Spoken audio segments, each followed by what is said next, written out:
Alright, hello everyone, welcome for tuning in. My name is Zistral, some of you may know me as Ben. I'm joined by my friend Tony, some of you know him on Discord as Toku or on other social media. So, as you may can see from the title of the stream, this is going to be a series I want to start, a live stream series called Get Good. And if you're someone who's already very good at Vanguard, this is probably not the thing for you to watch. But if you're someone who's, wants to learn a new deck or pick up something new or just like see some new opinions or something like that, this will be where myself and a few other friends of mine will come along and just bring up decks and talk about them, go a bit more in depth in your normal deck profiles and just explain like why things are good, why things are bad, and even play some test games and just show you how the decks function and how the cards interact together. So, as you may have been able to see from this first episode, we're going to be talking about Messiah. So the reason I want to talk about this is because Link Joker is my favourite clan, and we've got the clan booster releasing tomorrow as of the stream date. So I think it'd be good to just talk about things and just explain to people, what does what, why things do what, and how you can build the deck in preparation for the cards coming out. So let's just jump right into it. So I'll just go over the list first, and then as I go through it, you'll hear Tony chipping in with, why are you playing this, why are you playing that, what about this, what about that. And then we'll go into some more things like combinations, how cards synergize, and the deck's game plan, etc, etc. So, first off, you've got the old Neon Messiah as the starter, not the new Neon Messiah. We'll talk about it later. 4 draw triggers, 4 heals, 8 crits, all the triggers have effects. You've got 4 PGs, the Counter Charger, not the new one. We've got 3 Sacrifice Messiah, 4 Dunamis, 3 Destiny Dealer, 2 Metalia Messiah, 4 Arrest the Messiah, 3 Lady Battler of the Black Dwarf, 4 Lady Fencer of Matter Transmission, 4 Alter Ego Neos, 2 Alter Egos, 4 Flagellate, 4 Basaltis, 2 Harmonix Neo, 1 Sabreeze, 1 Lady Healer, 2 Lacus Karina, 1 Destiny Guardian, and 1 Demon Maxwell. So, I'm going to assume that all of you guys kind of know what these cards do, and if not, we'll be going slow enough that you guys can just look it up or zoom into the stream and just read for yourself. So the first thing I want to talk about is the choice of PG, because I think that's going to be the first thing that a lot of people will be questioning about. Alright, yeah. So for the PG, we've chosen to use a Cosmo Wreath instead of the new one. What's our reasoning on that? So, 2 things here. One is the cost required behind Steady State's effect, and secondly is the deck's game plan between the start of your striding and your Harmonix Neo turn. So for those of you who don't know, because it's not on the screen, the new Perfect Guard, I think it's like Prayer Child of Steady State, I think her name is. Her effect is, she can only Perfect Guard for Messiah units, so if you're riding a grade 2 that's not Arrest the Messiah or Metalia Messiah, you can't PG a grade 2, just one thing. And the other effect is, while she's in the drop zone, GB1, you can bind herself and then lock 2 of your rear guards. This is as an act, by the way. Bind herself, lock 2 rear guards, and you can draw a card. Now, the reason I think that cost is prohibitively high is because if you take a look at our grade 2 lineup, with the exception of these 2 Metalia Messiahs, we've got 11 units that lock themselves. Well, Arrest is only on play, but he can still lock himself. And I think, from what we've been playing and testing, the deck wants to play a very aggressive style. So, kind of, imagine Nova Grappler, imagine Aquaforce, the sort of attack you lots of time strategy, which you can definitely do, because if all of your grade 2s lock themselves, you just unlock them, give them the triggers, and then they swing again for loads of power. And then the other thing is, coming out in the TD, we've got Dunamis Messiah, so I'll read his effect out. His effect is, after he boosts GB1, you can Soul Blast 1. If you do, choose up to 1 locked card, unlock it, then lock this unit, then choose one of your units and it gets 4k. If you have him behind any of these self-lockers, at the end of that battle, the unit will lock itself, then Dunamis will unlock that unit, and then lock himself, and then give the unit that just got unlocked the 4k. So let's say you had Dunamis behind Arrester. Arrester comes down, he's 11k, boosted by Dunamis, that's 18k. Then Arrester goes off, locks himself, locks a card in the back row, could be yours, could be theirs, doesn't matter. Could even lock nothing, it's up to 1. Dunamis then goes off, Soul Blasts 1, unlocks the Arrestor, then locks himself, and then gives the 4k to the Arrestor. So Arrestor's now a 13k that can attack again. So while he can't lock himself again, you could then attack with the Vanguard, give power to the Arrestor, whatever. Dunamis is obviously best behind Black Dwarf or Fencer, because they can lock themselves repeatedly, but this is just giving you an idea that even without the Vanguard getting involved, all of your rearguards on their own contribute to multi-attacking in some way or form. Now, when you lock your rearguards during your main phase as an act for the new Perfect Guard, that's either a Dunamis you're losing, or potentially even a front row you're losing if you don't have the right cards in hand, your hand's just all triggers, all grade 3s, but you really need to draw that card, or you really need to get the unlocks for the combos. And I think that the times in which that you're going to have the perfect field, i.e. the times where locking 2 of your rearguards in your main phase won't affect your combo, are too few and far between to be worth just to draw 1. The other thing as well is, if you take a look at our G-Zone lineup, which is 4 Basaltis, 4 Flagellate, and then you've got 3 Black Dwarfs and 4 Fences, these cards all consume Counterblast. Now, sure, you've got Sacrifice for the refund, and Sacrifice is really good for that, but if you don't have Sacrifice, but you still need to play aggressively, then you have the leeway that the Perfect Guard can just get you out of that situation. I've got a new follower, Bravey Decker, thanks for following. So, for example, if you have Fencer on her own, no Sacrifice, no Dunamis, just no back row in general, if you attack with her and use her skill, that's 1 Counterblast. Attack with your Vanguard, which will consume another Counterblast to unlock the Fencer, and then attack with the Fencer again. That's 3 attacks, each consuming 3 Counterblast. But then if you have the PG, you can refund at least one of those with the PG back. It makes it safer, because then you don't actually have to say okay, I can't make this play if I don't have Sacrifice, or I can't make this play if I don't have Dunamis. And I think the fact that you can still do that 3 attacks with just 1 rearguard means that the deck can play a lot more like Blue Wave, where you don't have to commit as much, compared to say, Victor and Nova Grappler, where for it to have a good combo turn, it needs to drop at least 2 to 3 cards and then go at you. Whereas this can just drop 1 or 2 cards, still hit you reasonably, and then still hold stuff back for the later turns. Alright, so let's look at our starter. So we've chosen to use the original starter. Looking at our Destiny Dealer and our Grade 3 lineup, it can be kind of obvious why, but let's go deeper into that.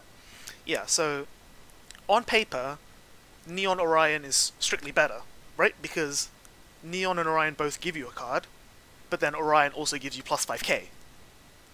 However, as you said, the fact that we're only playing 3 Destiny Dealer and 6 Grade 3s means that it's a lot riskier to just draw a blind card. While you can still stride 2 or 3 times relatively consistently, the Neon on the first turn guarantees you at least that second stride, meaning all you have to worry about is the first one.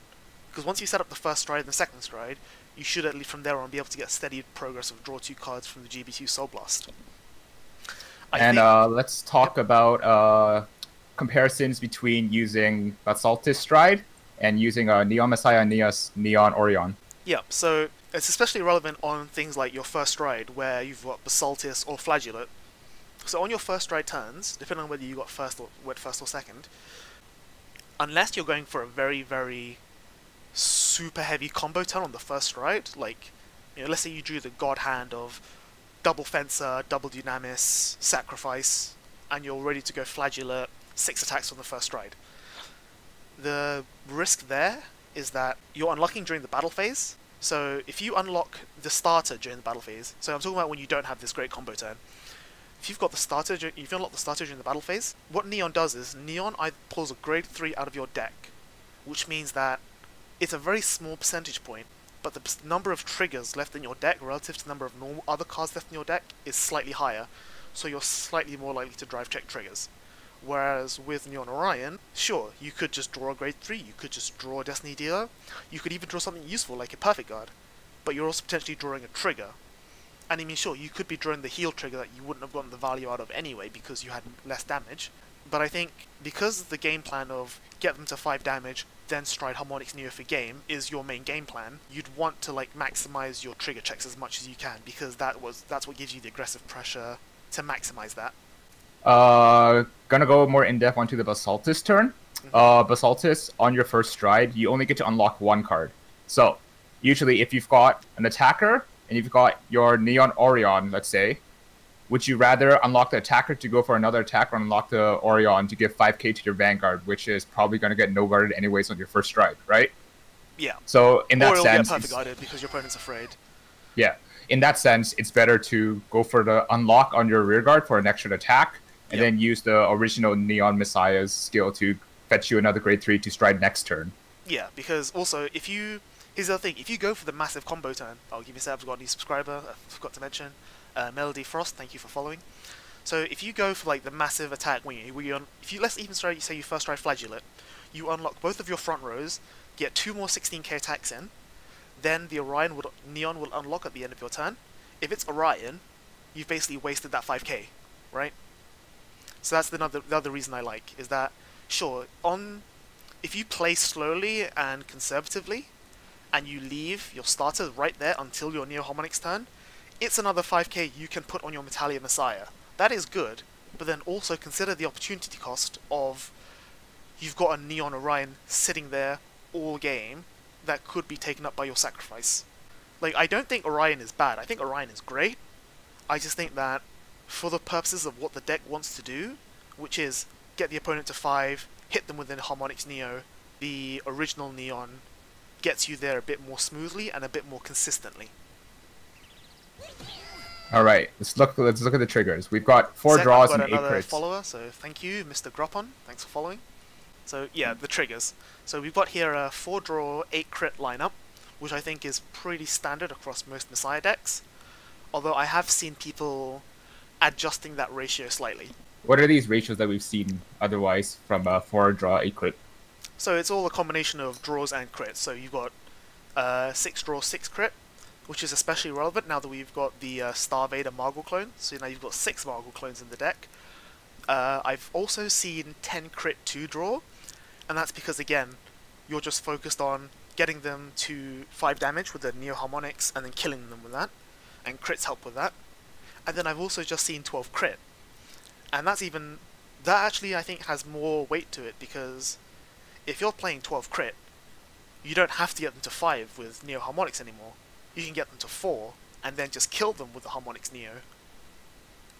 I think, obviously because we have the Star Vader Margle, the 8 draw 4 crit is also very possible, but then I think you're losing a lot of power there, especially if you're not playing Excelix, so because then you lose a lot of crit pressure, then your crits are a little restricted only to Flagellate, who's going to get perfect guarded anyway.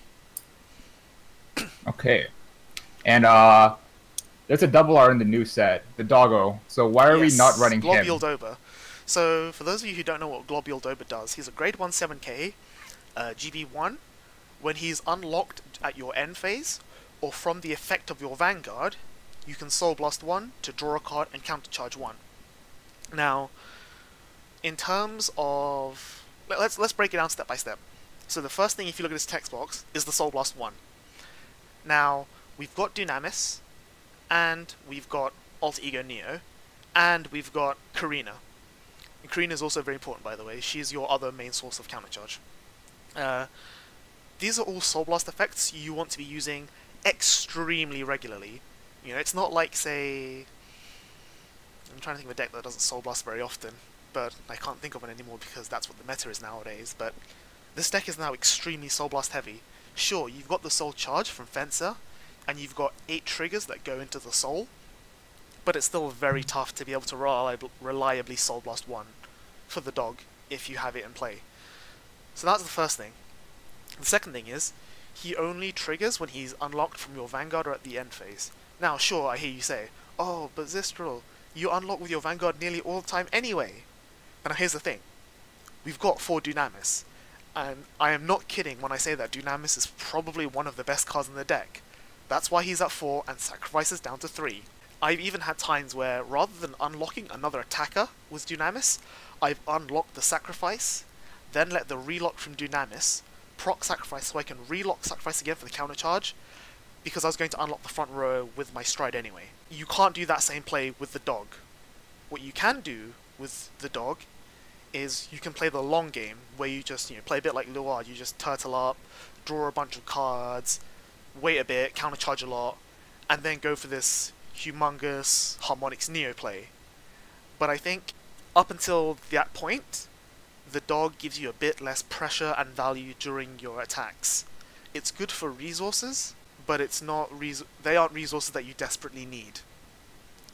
The other so actually touching on that, I've said before a lot of times that you're playing towards this big Harmonix Neo turn. I think there's also a big balance you have to strike there, because the turn that you stride Harmonix Neo is hopefully the turn that you end the game. You want to kill them, basically. Now, because you're ending the game with your Harmonix Neo turn, realistically, you're only going to have one Harmonix Neo turn. Whereas leading up to that point, you need to find your self-lockers, you need to find Dunamis, you need to do a little bit of counter-charging, a little bit of soul-charging, you need to actually draw these pieces, you probably want to use Flagella to Omega Lock their field so that Harmonix Neo gets even more power. You're probably going to have at least 1 to 3 non-Harmonix Neo stride turns. You'll go Basaltis, Flagellate, Flagellate, or even just Flagellate, Flagellate, Flagellate, or Flagellate, Basaltis, whatever. The point is, you're much more likely to be spending more time not on Harmonix Neo than you are on Harmonix Neo. So even though you're playing towards the Harmonix Neo turn, I think you want to build and optimize for the turns that you aren't on Harmonix Neo. Okay, so let's look at our grade 2 line. So obviously these are I guess in first instinct, you want to play 4 Arrestor, 4 Lady Fencers. Why are we still playing Dwarf, and why are we playing Metalia? And we've seen the Wombo combo with Awakening and Metalia. Why are we not going for that either?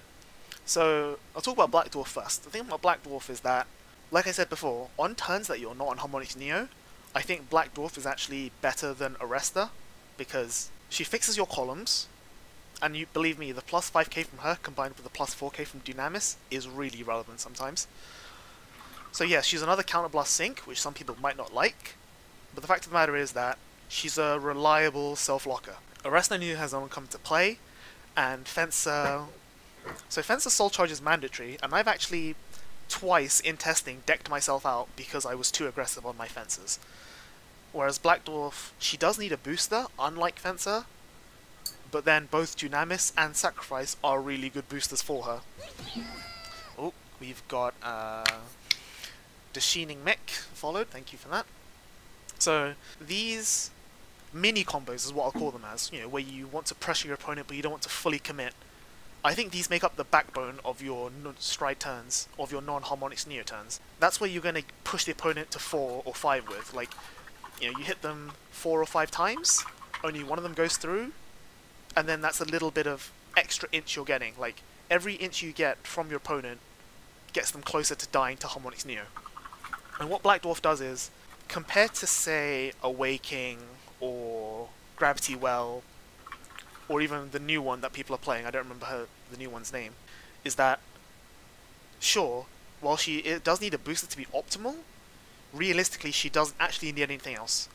You could just throw Black Dwarf on her own, unboosted, 9k, whiff at the Vanguard, just to lock herself and give 5k more to your Vanguard. That's completely fine, I think. Because again, you're just trying to get to the point where you can kill them with Harmonix Neo. I've got another follower, Lunara Eraser, thanks for following. So moving on now to why we're not playing Awaking. So we've seen the one Wombo combo that was posted early on Twitter with Metalia, Awaking, and what's her name? White Dwarf. That is a really fun combo. And I've seen another combo surface recently where during either, I think it was second or third stride Basaltis, or second stride Flagellate, or even Harmonix Neo. Actually, I think it was second or third stride Basaltis turn, where you've got a field of Metalia, 2 Awakings, and 2 Dunamis. And there was 7 or 8 attacks there, and the Dunamis was standing twice because of the Awakings.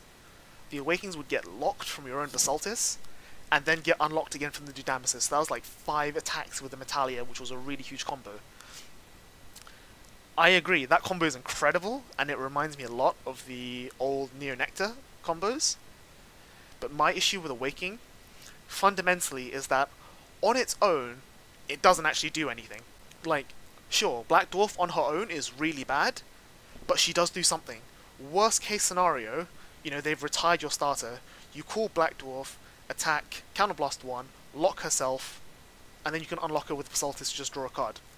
With Awaking, you can't do anything with him. So you have to lock him somehow, either using the new Perfect Guard skill, using Alter Ego Neo Stride skill, using Arrester if you have him in the back row behind your Vanguard. So you have to, first up, on his own he doesn't do anything, he needs to be locked to get going, so you have to have another card already. And then once he's unlocked, you have to have Metalia to really get value out of him. Because if you stand anything else, it's kind of unneeded, right? Because basically everything else on the deck locks himself. Like Arrester locks himself, Black Dwarf locks himself, Fence locks herself, Dunamis locks himself, Sacrifice locks himself. Pretty much Metalia is the only card in the entire deck that's going to be in play and not locking himself after a battle. New follower, thank you Zero Toad. So because of this, you've got, let me just count that real quick, 7 plus 11, that's 18 cards in the deck that lock themselves. I think you want to just be maximizing the value you get out of that, rather than trying to assemble a combo that might not do anything. Granted, on the Harmonix Neo turns, or the later Basaltis turns, that combo could just end games itself. But I feel that in giving up the consistency up until that point, you're losing too much consistency to make it worthwhile, compared to how often you're actually going to get that combo off. Alright, and then let's go take a look at the G-Zone now. Yep. So we've gone 4-4-2, Sabreeze, and G-Guards. Yep. So what happened to Amnesty? What happened to XLX? What about our GB8? Thank you, Dragonlord Spike, for following. So, the thing about the GB8 is, even when it first came out, even when Night Rose was popular, I didn't really play GB8 in the Sire. Mainly because it's just a dead card in a lot of matchups. Like, Night Rose and Harry are the only real matchups where it's going to be relevant, and maybe Yasui. The thing about the GB8 is that most of the time, you were just flipping it with Flagellate just to get one more turn out. And it doesn't punish your opponents as hard as you think it does, because if you're playing against Messiah, and you lock, your entire board is locked all the time, because up until this set, all Messiah did was just stride Flagellate 3 times in a row, keep your board locked, and then just crit you out. So if that was the case, why would you ever call anything from your hand if you didn't have to, or if you couldn't? So your hand was going to be huge, because you weren't being minused other than through the GB8. Unlike, say, Chaos, which could always draw a card out of your hand repeatedly, them calling 4 or 5 cards from their hand locked isn't as damaging as you think it would be in this particular deck.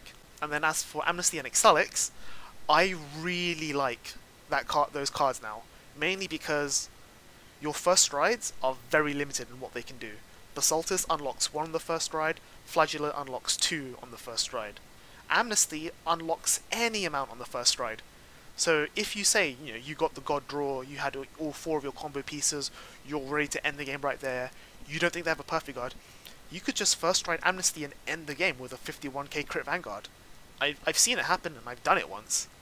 And then even if you stride Amnesty and you don't do anything after that, your second stride Basaltis is really strong, because it's unlocking 2, locking 2. If you go into, say, Amnesty, G-Guard, you could potentially also just second stride Harmonix Neo and win the game. The issue with Amnesty is that Basaltis and Flagellate both work off copies of themselves. So Flagellate can flip anything, so sure, you could flip your Amnesty with Flagellate later down the line, but Basaltis flips himself. I think if Basaltis was flipped anything, I would have played 2 Basaltis, 1 Harmonix Neo, and played a 2-1 Arrester Excelix split.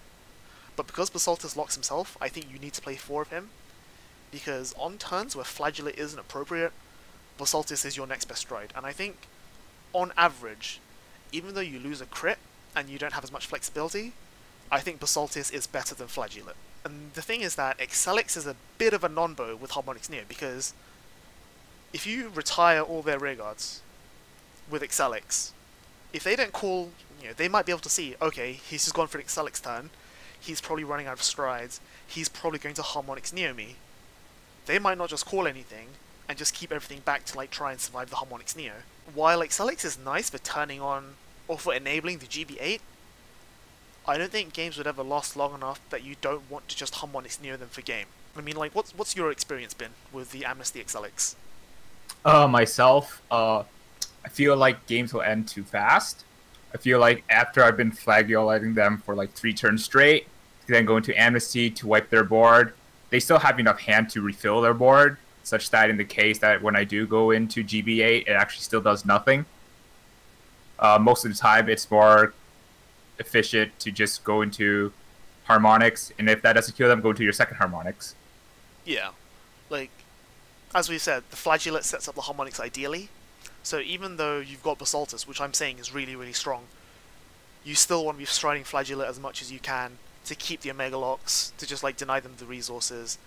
That way you get like plus 50k or plus 60k on your new harmonics. Yeah. But this is what I was saying, that if Basaltus could flip anything, then I would definitely play the combo, because you first stride Basaltus, flip an Amnesty, and then you second stride Excelix with the crit pressure, with the retire. That just gives you so much presence. Like, you threaten to kill them that turn, so they have to guard, and then they have to fight back, which then sets up your Flagellate perfectly, which then sets up your harmonics perfectly. Alright, and looking at the G-Guards, we've chosen 1 Lady Healer, 2 Lacus Klein, Destiny Dealer, and Trader. So, yep. One of the newer G-Guards, Hagen-Dazs, I'll call him. Yep, Desthagen. Yeah, yep. Desthagen. We don't play him. We don't play Dismal. We're not playing the Filter G-Guard, and nor are we playing the Scryu G-Guards. Mm-hmm. So, reasonings for those? So, the reason I'm not running Desthagen is because throughout my testing of him, I've never really found a point where I've wanted him. Nearly all the time, I've just wanted more shield value. Because you have, in my opinion, even without the new Perfect Guard, you've got enough draw already. You've got 4 draw triggers, you're drawing 2 cards a turn, you're drawing an extra card of Basaltus if you stride into it, and then you've got your triple drive. That's almost as much as Luard. Almost. So why do you need to Soul Blast 1 for an extra card? Why not save that Soul Blast for Dunamis and get an extra attack? I did try him a lot, but in the end I just found that against a lot of decks like Tachikaze, Aquaforce, and ZTB, like these decks where a lot of their turns involves a big swing at your Vanguard. So, for example, I'm talking mainly Gluttony Dogma, Wailing Thavas, and post-next stage grade 3 attack ZTB decks. You just want as much shield as you can just to guard these huge attacks. And that's just kind of where the game is going. Like, sure, against some of the other poke decks, like Nova Grappler, Gold Paladin, Royal Paladin to an extent, you can squeak by with just a 10k, 15k shield loads and loads of times. And against those kind of matchups, Desthagen might be better, but of course, the metagame isn't made up of loads of Nova Grappler, Blue Wave. It is made up of a lot of blasters, but not as much. Whereas, if you just say ZTB and Luard, that probably already alone accounts for 20% of the Western meta. That's not an accurate number, but I'm spitballing, but to me, that's what it feels like when I walk around the top tables at a tournament. And against those decks, I would just rather have the plus 10k shield from Lady Healer versus the draw card from Desthagen. Because at least with Lady Healer, it's a guaranteed 10k. Desthagen might draw you into a trigger, which is 10k, or it might just draw you trash. I also tested a lot of Dismal and Screw. The thing about Dismal is that, while yes, you are an aggressive combo deck that's reliant on your rearguards, you don't actually need to protect your rearguards, I feel. Mainly because, I'm trying to think how to word this, it's not that you can protect them, it's not even that you don't need to protect them, it's because they don't need protecting, as it were. So take an example, like, I think the only rearguard I'd ever want to Dismal is Metalia. Like, if they attack Fencer, sure, she can die. Like, you probably have another one in hand, or you've probably got an Arrestor in hand. If they attack the Arrestor, sure, that's fine. Like, you open up slot to play another Arrestor, or you've got a Black Dwarf ready to go. I feel that you should be drawing enough cards, because you've got 11 Self-Lockers, and then 2 Metalia on top. That's a total of 13 grade 2s. So I don't think you'll ever be running out of attackers to play with. The reason I'm not running Screw is because you've got a similar effect in Lady Healer. It's just Soul Blast 1 instead of discarding card. I think Screw is still a viable choice over Lady Healer or the Traitor. I'm just not running him right now because there's no major need to run him over Lady Healer or the Traitor. I want to add my own point towards Dismal, is that most people will run Dismals to deal with control matchups, where they don't want to get, like, battle phase retired, they want to protect their units all the time. But looking at all the control decks we have nowadays, everything is going to be wiped during the main phase anyway, so when do you actually get to use Dismal to protect your rear guards, right? Yeah. Let's look at the current hot deck in the meta, hot deck, Overlord. Yep. On beginning of ride phase, Soul Blast 1, pop a unit. Stride phase, yep. Counter Blast 1, pop a unit. That's already 2 units gone, and this is like not considering that you get Bellog, Denial Griffin, Defeat Flared on your previous turn. So now, what do you actually protect with your Dismals? So like, just taking into context of like all these like heavy control decks that can just main phase, retire, roast, bind your cards. That's kind of why I feel that Dismal's not as mandatory as it used to be. Yeah, like Dismal definitely still has value against, you know, D-Robos and Vanquisher. But the thing is, you aren't going to encounter these decks as much as you're going to encounter ZTB, which is going to spin in your combat step, or Overlord, which is going to retire before the combat step, or Luard, which is going to retire in the main phase. It'll be a 10 out of 10 card, 1 out of 10 times, and I feel that it's just not worth the slots for that sort of payoff. Alright, and finally, skipped over it, but Messiah, everyone used to know the deck as Freeze Ray Messiah. Reason being, you ride into Freeze Ray, you lock their shit, and then you re-ride into Messiah, and then you go from there. Yeah. So, why is Freeze Ray gone? Well, firstly, a lot of your stuff now needs Messiah Vanguard, namely Fencer, and Basaltis needs a Messiah Heart, which means that you can't really afford to like waste time riding Freeze Ray, having a really shit stride turn, and then having to rewrite Alter Ego afterwards. Real quick, thanks for following Neku Sakagi. So, given that how much more of an aggro deck you are now, you don't actually care about their rear guards. Like, sure, you can use Freeze Ray to interrupt some lethal combos like the Luard Loop. You can stop any sort of deck that multi-attacks you like Nova Grappler. It still really hurts Grand Blue, but you don't actually care about controlling their field. What you care, because all your stuff self-locks now, you can enable your multi-attack combos, no problem. You can gain your crit on Flageolet, no problem. If you really, if you tried hard enough, even if they had no field, you could probably still Harmonix Neo for all the effects, no problem. So all Freeze Ray does is, it gives you a defensive option in a deck that just wants aggressive options. So I think you could still play like 1 or 2 copies of the Greed Freeze Ray, and it would be super sick to do that. The issue is that then you'll have games where you ride Freeze Ray where you didn't want to ride Freeze Ray, and it just does nothing, and you just lose a turn, and then the turn turns into the game, and then the game turns into the match, and the match turns into the tournament, and then you just quit Vanguard. Dang. It's a vicious cycle. Alright, I think that's pretty much all the obvious questions as to card choices. Anything that I'm missing, you think? I want to talk a bit about Transels, Spaghetti Monster. Yeah, let's talk about Hentai Messiah. So he was our favorite for a long time, wasn't he? Oh yeah, fucking love going first try Hentai Messiah.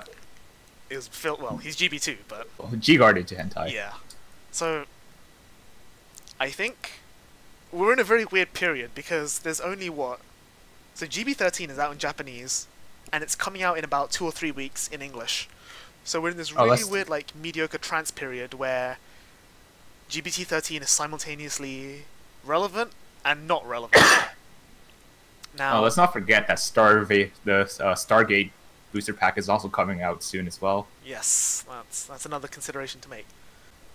My reasoning against the hentai spaghetti is because it's the same reason that I don't like Freezer anymore, pretty much, which is you're a defensive deck now. You're not an aggressive deck, which means the turn you stride into him, you're not doing any unlocks during combat. You're not doing any multi-attacks. It's just not possible. Like, because even if you use time the stride skill so that you use the Alter Ego Neo stride skill before you lock something, none of your grade 2s unlocks on attack. The only thing that unlocks on attack are your strides and Dunamis. And Dunamis isn't going to work if he's the only unlocked thing on the board. So you either need to leave your field open, which you're probably not doing, or you need to play around it, which I don't think you'd ever want to do. You'd want to play around your aggressive combo strides, instead of going, oh, my opponent has 5 rear guards, I need to shut him down right now. So, it's a bit... It feels like you're not getting the full value of the deck, the turns you're into Freeze Ray. Real quick, I'm just going to respond to a guy in the chat. Dragonlord Spike says, he's got some issues with his connection, will this be up on YouTube? Yes, I plan on uploading the VOD to my YouTube channel later, which I should add to my description. I will do that after this, thanks for reminding me. And then, if you found my stream through like any of the Facebook shares I've done, or from Different Fight, I'll be sure, he'll probably share my VODs as well, and I'll just share my YouTube links all over the place as well, so don't worry about that, guys. Continue. Yeah, what are you saying? Oh, that was pretty much it. Right. Yeah, so I think when GBT13 comes out and Resist Police comes back into the meta, I'm talking about Thavas, where everything has resist, then you might want to like drop 2 Basaltis for 2 Transels. And then also coming in up to GBT13 is Neonectar, which is also getting a lot of resist. So I think afterwards Transels might be a good meta call, but not right now. Alright, last question. Just kind of prospective actually. With Stargate coming out, we're obviously going to get the Stargate 0th Dragon. Yep. What slot do you think that would fill up Energy Zone? Sabriz, 100%. Sabriz, take out Sabriz. Like, ignore the Misride, ignore the grade 2 stalls, and just bank on the 0th? Probably, I think. Like, you could make a case for cutting the Harmonix Neo, because, again, we only ever need one at a time, right? Why do we ever need the second? However, I feel that I've actually used the second Harmonix Neo once or twice. I've only ever used the Sabriz once, I think. It depends on what else comes out as well, because if we get something to replace Basaltis or Flageolet, then everything changes altogether. But if the Zeroth Dragon were to drop right now, I would probably cut the Sabriz, because I think Flageolet, you need Flageolet to set up your Harmonix Neo, and then your Basaltis is your best mid-game bridging stride. So you can't really afford to give up any of those. So it'd be either Sabriz or Harmonix Neo, and for now, Sabriz is my main choice. Alright. Also, of course, obviously, like, hugely depends on what the card actually does. Like, yeah, it's very possible maybe you just don't run it at all. Yep. Alright. Should we head on to TTS now? Yep. I've got one question from the chat, though. He's saying, what is the reason for using Sabriz and Messiah? So he says that Messiah can't make strong Sabriz turns like other decks can. You're completely right. So, the big downside is that Sabriz actually only works with the old Grade 3 Messiah, which you only run 2 copies of. It doesn't work with Alter Ego Neo. Now, what this means is that you either have to re-ride Alter Ego while they're Grade 2 stalling you, or you have to pray that you're riding Alter Ego in the first place. But the important thing is that if you first ride Sabriz, or if you Sabriz them, that makes your next Basaltis turn stronger, because now Basaltis is locking 2 and unlocking 2. It doesn't do anything for Flageolet, but it does something for Basaltis, and that's really relevant. It also means that if you want to be super cheeky, you can Sabriz them, G-Guard, and then Harmonix Neo them, which is also really filthy. But yeah, so you don't have things that, you don't have Luard's Noish, you don't have Morfessa, like, you don't have Amber clones. Nothing in the deck, like, combos with having GB1, except for Dunamis. So Dunamis is still a thing. So if you Sabreeze, it's a lot of counterblast, yes. So you probably need a sacrifice to do this. But Lady Fencer with the Dunamis behind her, on a Sabreeze turn, is still a thing you can do. So it's not like the end of the world. And again, it means that you're calling 2 rearguards for a 23k attack, an 18k attack, and then a 26k attack. Compared to if you didn't Sabreeze, you'd be going for what? 9 or 16, 11, and then another 9 or 16? So Sabreeze is still a really handy card in some cases. It's just that I've never encountered that case often enough for Sabreeze to be the game changer. But for now, it's, you know, we can afford the space, we can have it. Like, I'm not going to cut Sabreeze for one Amnesty Messiah. So I think that's it for now. No one's... Let me just take a quick look at the chat. There's no other major questions. So, yeah, let's just jump into the game and play a test game or two and just see how we go. Oh, right.